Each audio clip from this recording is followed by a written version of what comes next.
இன்றைய நித்திய வார்த்தை யாத்ராகும் 4ஆம் அதிகாரம் 12ஆம் வசனம் சொல்லுகிறது, நான் உன் வாயோடு இருந்து நீ பேச வேண்டியதை உனக்கு போதிப்பேன், நான் என் நண்பர் தேவ சொல்லு. இன்னைக்கு நிறைய நேரம் நம்ம பேசுறவனால நம்ம எல்லாம் நன்மையை இழந்து போகிறோம். நம்ம வாயினால தான் என்ன பண்ணியிருக்கோம், நன்மை இழந்து போகிறோம். பாவமானது கண்கள் வழியாக உள்ள போய் இருதயத்தினை கிரியை செய்து வாயின் வழியாக அந்த பாவம் வெளிப்படும்.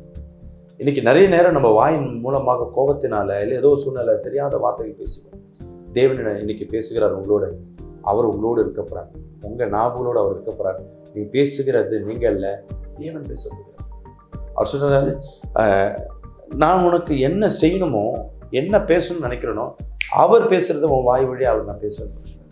நீங்க கவலைப்படாதீங்க, இந்த நாள் முழுவதும் கர்த்தர் உங்களோடு இருக்க போறாரு. நன்றி தேவ பிள்ளைய. நிறைய நேரம் நம்ம பேசி பேசி குடும்பத்துல சண்டையை கொண்டு போவோம்.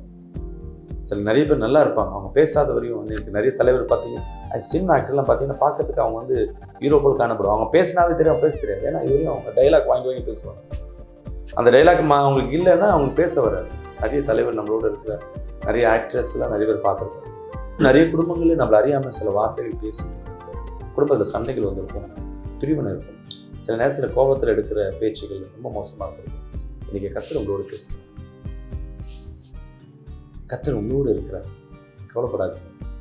நீங்கள் எல்லா காரியங்களும் தேவன் உங்களோடு கூட இருந்து நீங்கள் வழிநடத்துவார். நீங்கள் ஒரே காரியம் தான் பண்ண போகிறேன், கை இருதயத்தில் வைத்துக்கொண்டு, ஆண்டவரே என் நாவோடு என்னோட பேசுங்கப்பா, என் நினைவோடு இருந்து பேசுங்க.